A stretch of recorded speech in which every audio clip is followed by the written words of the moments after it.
Hello friends, આજે હું તમારી સાથે શેર કરીશ ખૂબ જ હેલ્થી અને ટેસ્ટી ચીકુ કુલ્ફીની રેસિપી। આ કુલ્ફી બનાવવામાં આપણે ના બજારના ક્રીમ, એસેન્સ, કલર કોઈ પણ જાતનો ઉપયોગ કરીશું નહીં। માત્ર ઘરમાં જ રહેલી વસ્તુમાંથી ચીકુ કુલ્ફી બનાવીને તૈયાર કરીશું।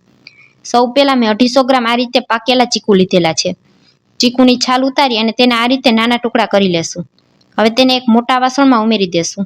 તેમાં 2 ચમચી જેટલો સાકરનો ભૂકો ઉમેરી દેશું અને ચીકુ પીસાય એના માટે 2 ચમચી જેટલું આપણે દૂધ ઉમેરી દેશું। તો અહીં ચીકુ આપણે માત્ર બ્લેન્ડ થાય એટલું જ દૂધ ઉમેરવાનું છે। તો આ રીતે 2 નાની ચમચી જેટલું મેં દૂધ ઉમેરેલું છે। ઉનાળામાં કોઈ પણ વસ્તુ બનાવતા હોય તો તે આ રીતે સાકરથી બનાવવાની, જેથી કરી અને પેટને ઠંડક મળે। ચીકુ બ્લેન્ડ થઈ જાય ત્યાં સુધી આપણે તેને બ્લેન્ડરથી બ્લેન્ડ કરી લેશું। તમે મિક્સરમાં પણ કરી શકો છો। આ રીતે ફ્રેન્ડ્સ એકદમ સરસ ટેસ્ટી અને હેલ્થી કુલ્ફી ઘરે બનાવીને તૈયાર કરી શકાય છે અને વેકેશનમાં બાળકોને બનાવીને આપશો ને તો બાળકોને તો મોજ પડી જશે। કોઈ પણ જાતના એસેન્સ, કલર કે કેમિકલનો ઉપયોગ કર્યા વગર બાળકો રોજ ખાઈ શકે તેવી આ કુલ્ફી બનીને તૈયાર થશે। ચીકુ આપણા એકદમ સરસ બ્લેન્ડ થઈ ગયા છે। આ રીતે ચીકુ બ્લેન્ડ થઈ જાય ત્યાર પછી આપણે તેમાં 2 ચમચી જેટલી ઘરની ફ્રેશ દૂધની તાજી મલાઈ ઉમેરી દેશું। અહીં આપણે વ્હિપિંગ ક્રીમનો ઉપયોગ કરતા નથી, તો આ રીતે 2 ચમચી જેટલી મલાઈ ઉમેરી દેવાની।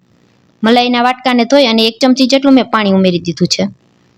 હવે ફરી પાછું આપણે તેને બ્લેન્ડ કરી લેશું। એકદમ સરસ મલાઈ ચીકુ સાથે મિક્સ થઈ જાય એ રીતે તેને બ્લેન્ડ કરી લેવાની।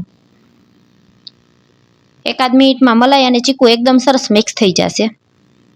તો તમે જોઈ શકશો એકદમ સરસ બ્લેન્ડ થઈ ગયું છે। હવે આપણે તેને થોડી વાર માટે સાઈડમાં રાખી દેવાનું છે અને ત્યાં સુધીમાં આપણે બીજી તૈયારી કરી લેશું। તો એક મિક્સર જારમાં 7 થી 8 નંગ જેટલા કાજુ અને 7 થી 8 નંગ જેટલી બદામ ઉમેરી દેશું અને તેનો એકદમ ફાઇન પાવડર તૈયાર કરી લેશું। આ રીતે કાજુ અને બદામનો એકદમ સરસ ફાઇન પાવડર તૈયાર કરવાનો છે। હવે તેમાં 2 ટેબલ સ્પૂન જેટલો આપણે મિલ્ક પાવડર ઉમેરીશું। આજે 10-10ના પાઉચ મળે છે તે જ 1 પાઉચ લીધેલું છે। હવે 2 ચમચી જેટલું તેમાં દૂધ ઉમેરી દેશું અને ઢાંકણ ઢાંકી અને એકદમ સરસ સ્મૂથ તેને પીસી લેશું। તો તમે જોઈ શકશો એકદમ સરસ સ્મૂથ પીસાઈ ગયું છે। હવે ચીકુના બેટર સાથે તેને મિક્સ કરી દેશું। તો ઘરનું કન્ડેન્સ મિલ્ક આ રીતે બનીને તૈયાર થઈ ગયું છે।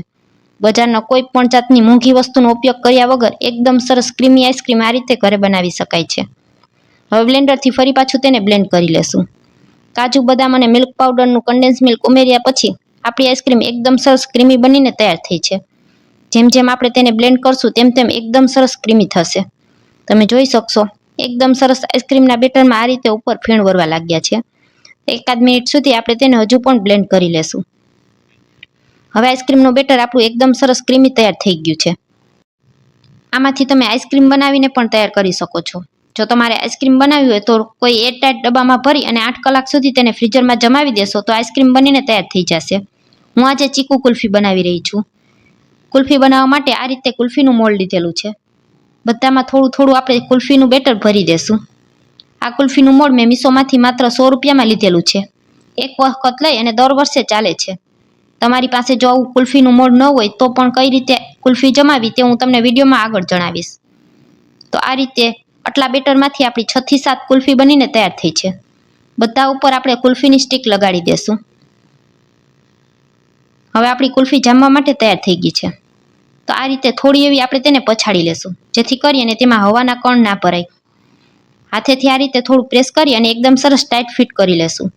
હવે તેને ફ્રીઝરમાં 8 કલાક માટે જમાવા રાખી દેશું।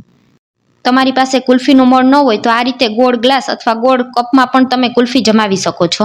તૈયાર કરેલું બેટર આપણે આ રીતે કપમાં ઉમેરી દેશું। તેની ઉપર જો તમારી પાસે એલ્યુમિનિયમ ફોઇલ પેપર હોય તો તે લગાડવાનું અને ન હોય તો આ રીતે કોઈ કાગળ લગાવી અને તેની ઉપર રબર બેન્ડ બાંધી દેશું અને એકદમ સરસ ટાઈટ એવું પેક કરી લેવાનું, જેથી કરી અને અંદર જરા પણ હવા ના જાય। જરા પણ ખુલ્લું રહી જશે અને હવા જશે તો તેમાં બરફ જામી જશે। તો આ રીતે મેં 2-3 રબર બેન્ડ લગાવી દીધા છે।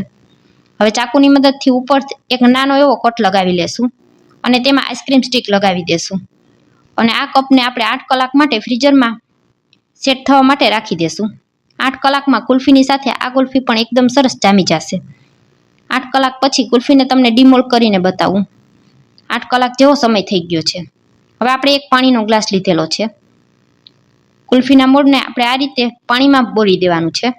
આ રીતે કુલ્ફીના મોલ્ડને થોડી વાર પાણીમાં પલાળી અને ત્યાર પછી જ આપણે કુલ્ફીને કાઢવાની છે, નહીં તો સ્ટીક આપણી અલગ થઈ જશે।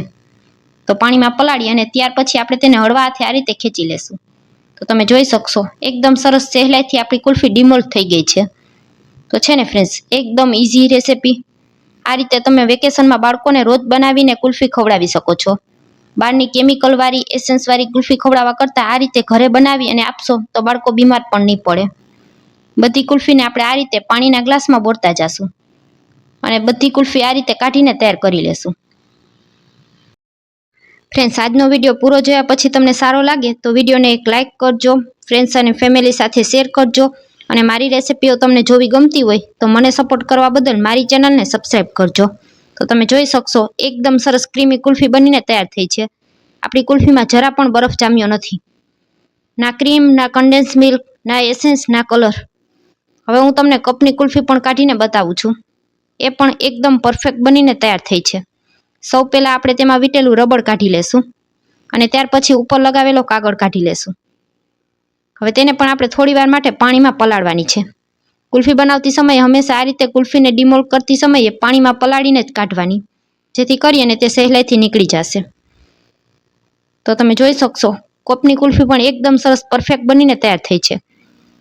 એકદમ ક્રીમી કુલ્ફી આપણી તૈયાર થઈ ગઈ છે. ઉપર બદામની કતરનથી તેને આ રીતે ગાર્નિશિંગ કરી લેશું. તો ફ્રેન્ડ્સ, આજની આ રેસિપી તમને કેવી લાગી તે કોમેન્ટ કરીને ચોક્કસથી જણાવજો. કુલ્ફી તમને કટ કરીને પણ બતાવું છું. ફરી મળીશું આવા જ એક નવા વિડીયો સાથે. ત્યાં સુધી સૌને મારા જય માતાજી. વિડીયો જોવા બદલ ખૂબ ખૂબ આભાર.